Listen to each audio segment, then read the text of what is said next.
जिनका career set नहीं है, नौकरी की तलाश में है, ना नौकरी है और करियर सेट करना चाह रहे हैं, उनको स्थिर आमदनी यानी कि कुछ करने के लिए रास्ता खोजने में परेशानी होगी। ये 3 दिन आपके प्रयास नौकरी के ढूंढने के या बिजनेस में कुछ नया करने में आप परेशान होंगे।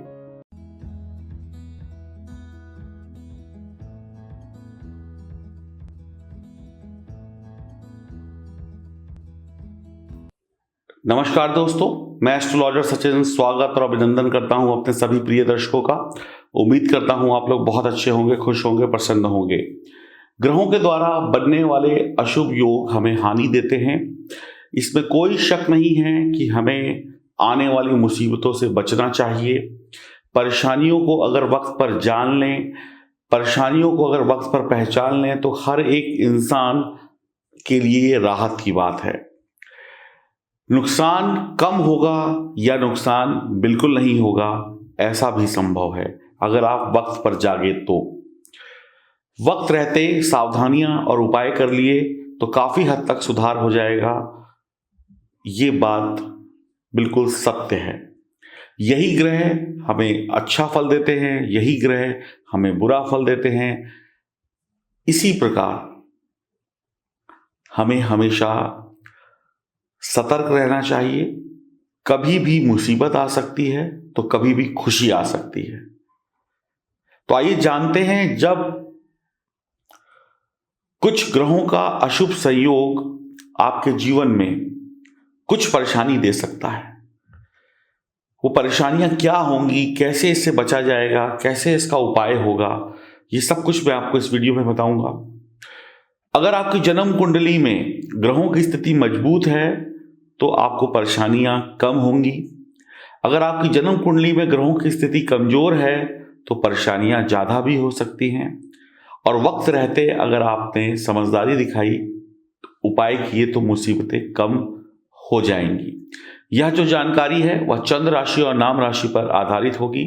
महिला हो पुरुष हो, सभी के लिए यह जानकारी है। डरना नहीं है, बचने के लिए प्रयास करने हैं और अलर्ट रहना है। तो आइए शुभारंभ करते हैं। और मैं उम्मीद करता हूं आप सभी लोग अपने घर में सुरक्षित होंगे और आप सभी के लिए, आप सभी के परिवार के लिए मैं ईश्वर से मंगल कामना करता हूं कि आप लोग सुखी रहें, सुरक्षित रहें और इस महामारी के दौर को जैसे तैसे हरा कर एक अच्छे जीवन की तरफ आगे बढ़े। ये ईश्वर से प्रार्थना है मेरी। शुरुआत करते हैं आपकी राशि से। बात करते हैं मेष राशि की। आपकी राशि के लिए धन भाव में चंद्रमा होंगे, साथ ही साथ बुध, राहु, शुक्र भी होंगे। ग्रहण दोष, जड़त्व दोष, लक्ष्मी नारायण योग बनेगा, यानी 2 अशुभ और 1 शुभ योग। तो क्या परिणाम होंगे?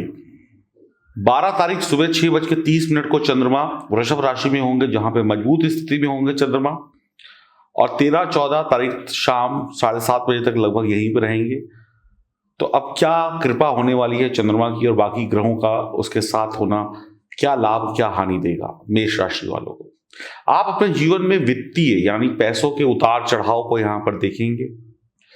आप काफी मनी माइंडेड होंगे, बस पैसा कमाने के बारे में सोचेंगे, पैसा कमाने के बारे में बेचैन रहेंगे। हाय पैसा, हाय पैसा।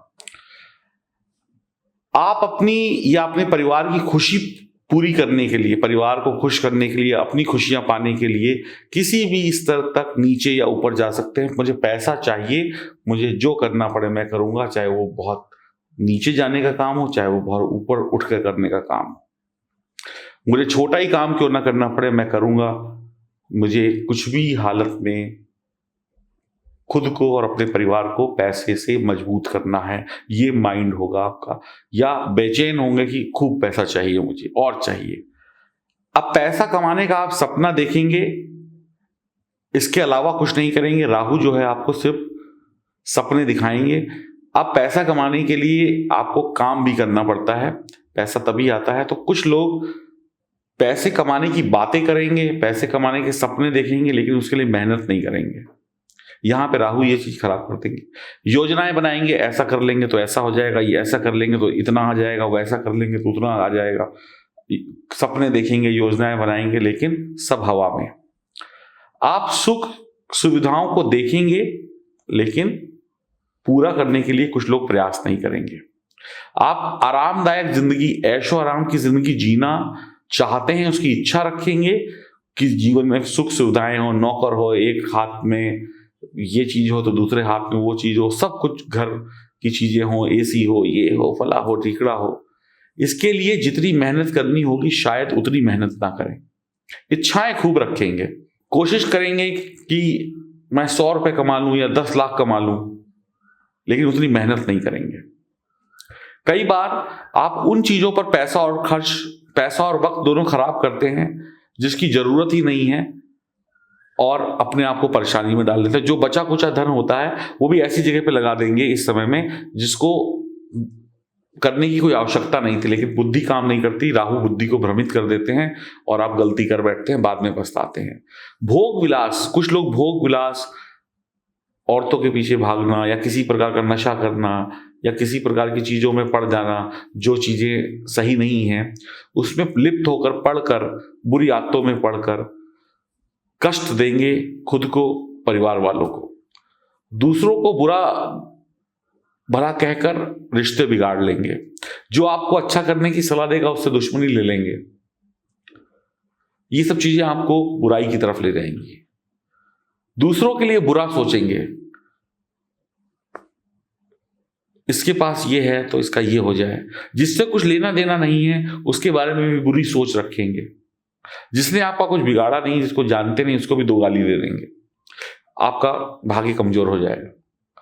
आप अपनी जरूरतें पूरी करने के लिए दूसरों की मदद मांगनी पड़ सकती है, दूसरों के सामने हाथ फैलाना पड़ सकता है। आप अपने परिवार को खुश रखने के लिए संघर्ष करते हुए नजर आएंगे। पिता से तनाव संभव है। परिवार वालों के साथ अनावश्यक तर्क वितर्क, उल्टी सीधी बात करके रिश्ते खराब कर लेंगे। जुबान मीठी कम होगी। कठोर भाषा के कारण जीवन साथी से गलत बातचीत करने के कारण संबंध खराब होंगे, जिसका बहुत ज्यादा आपके जीवन पर असर पड़ेगा। जिनका करियर सेट नहीं है, नौकरी की तलाश में है, ना नौकरी है और करियर सेट करना चाह रहे हैं, उनको स्थिर आमदनी यानी कि कुछ करने के लिए रास्ता खोजने में परेशानी होगी। ये 3 दिन आपके प्रयास नौकरी के ढूंढने के या बिजनेस में कुछ नया करने में आप परेशान होंगे। धन जोड़ने में परेशानी होगी। कभी कभी जल्दबाजी में या अधिक पैसे कमाने के चक्कर में जातक या जातिका, महिला या पुरुष गलत रास्ता पकड़कर अपने लिए और परेशानियां पैदा कर लेते हैं। तो तकलीफें इस प्रकार की हो सकती हैं 12 तारीख सुबह 6, 6:30 बजे के बाद से लेकर 13 और 14 तारीख को। तो मेष राशि वालों को थोड़ा सतर्क रहना है। गलतियों से ही नुकसान होगा, गलतियां नहीं करनी है। ये आप राशिफल समझ लें या इन ग्रहों का प्रभाव समझ लें। आंखों के आगे पट्टी बन जाएगी और आप गलत निर्णय हो जाएंगे। मां सरस्वती और शिव जी की आराधना करिए। हनुमान चालीसा भी पढ़ सकते हैं। जितना मां सरस्वती का ध्यान करेंगे उतनी बुद्धि अच्छी होगी, बुद्धि भ्रष्ट नहीं होगी। बाकी पत्नी का सम्मान, बड़ों का सम्मान, किसी की जेब काट के, किसी का घर उजाड़ कर अपना घर बनने की कोशिश मत करिएगा। बाकी आपकी जन्म कुंडली में ग्रह सितारे मजबूत हैं तो कुछ अच्छे रिजल्ट, खराब है तो बहुत ज्यादा खराब भी मिलेंगे। और आप किस प्रकार से बुरी चीजों से खुद को बचा पाते हैं, क्योंकि मैंने तो बता दिया बचना आपको है। तो आपको जिस तरीके से आप करेंगे उसी प्रकार से आपको रिजल्ट मिलेंगे, इस बात को ध्यान में रखिएगा। अगर आप चाहते हैं कि आपके जीवन में सुख आए, पैसा आए, ये भी आए, वो भी आए, सम्मान आए, अच्छी पढ़ाई हो, तो अपनी जन्म कुंडली की जांच कराएं। बिना कुंडली को जांच कराए आप अपने बारे में जान नहीं पाएंगे कि क्या अच्छा है क्या बुरा है। और ज्योतिष के उपायों से अच्छे को और अच्छा बनाएंगे, बुरे को कम करेंगे तो सफलता आपको मिल ही जाएगी। आप दिए गए नंबरों पर संपर्क कर सकते हैं। नमस्कार।